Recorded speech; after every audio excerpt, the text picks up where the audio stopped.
What are fractions? A fraction is a part of a whole. Now, what does that mean? Well, let's see an example. Say we have a pie that is split into 8 pieces. And say you eat 3 pieces of the pie. So you would say you ate 3/8 of the pie. Now the whole pie is 8/8, which is equal to 1. So the whole thing is 1, but we ate 3/8 of the 1. And for some terminology, the top number of a fraction is called the numerator, and the bottom number is called the denominator. These are common terms that you need to know for everything to do with fractions. So let's talk about some operations you can do between fractions.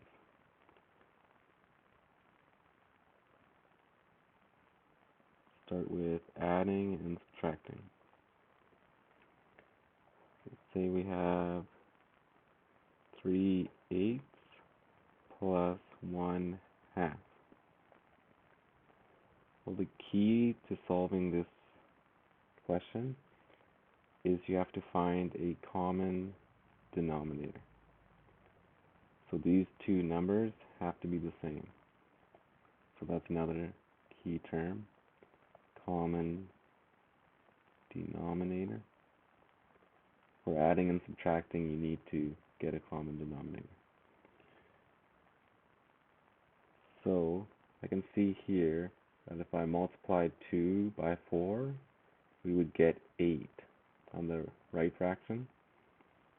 So let's do that. And then for the first fraction, we would just keep it as 3/8.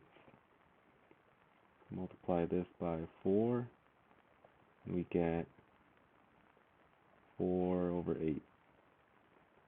And yet, you have to multiply the top and the bottom by 4. So then we have 3/8 plus 4/8, and then you just go across. So 3 plus 4 is 7, and then you keep the bottom number the same. So 7/8 would be the answer. And then if we do a subtraction question, if we do 3/5 minus 1/8, in this case, the common denominator would actually be 40. It would just be 5 times 8 and 8 times 5. There's no smaller number that both 5 and 8 can multiply to. So multiply this side by 8 and this side by 5. And then we would get 24/40 minus 5/40. And this gets us 19/40. That'll be the final answer. Okay, let's move on to multiplication and division. Multiplication is the easiest operation. Say we use the same numbers, 3/8 times 1/2.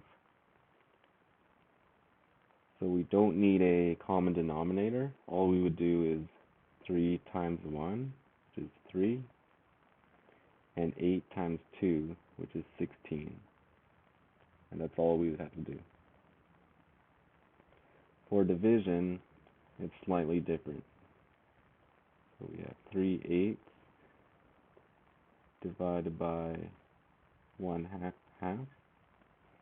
What we would need to do for division is find a common, we find the reciprocal of 1/2. So that's a key term. Reciprocal. Reciprocal is just the flip of the fraction. So the numerator becomes the denominator, the denominator becomes the numerator. So we'd get 2/1 would be the reciprocal. And then we would get 3/8, and then it would be times 2/1. So when it's division, we just flip the fraction around and change it to a multiplication. And then we just go across. 3 times 2 is 6. 8 times 1 is 8. And then here, we get 6/8, but you don't want to leave that as your final answer. Why on this one? Because what we need to do is get the simplified version. So I see here that 8 and 6 are both divisible by 2. So if we divide each by 2, then we get 3/4. And this is as simplified as it gets because no number can divide 3 and 4 by the same thing. Okay, last thing are improper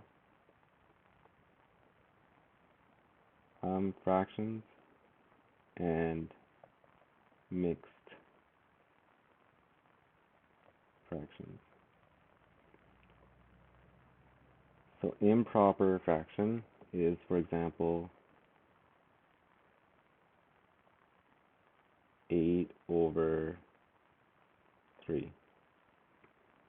This is improper because the numerator is larger than the denominator.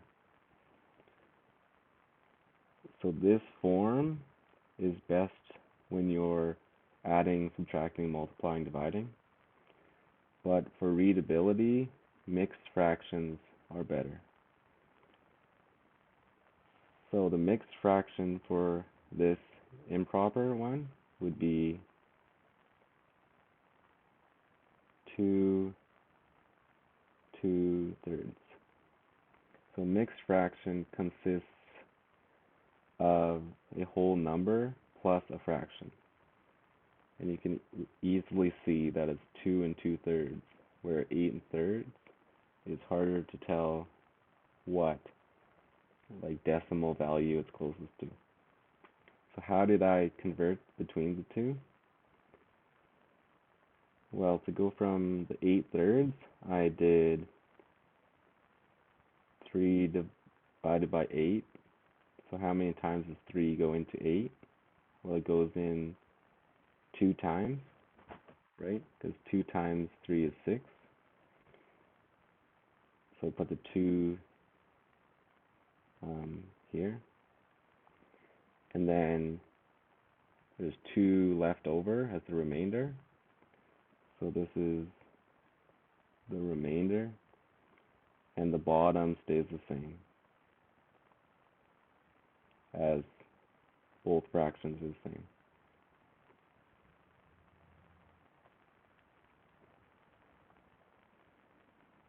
And then to convert back, what you do is multiply the 2 and the 3 together. So you would go 2 times 3 plus 2. Here is 8. And then again, you keep the bottom number of the fraction, the denominator, the same.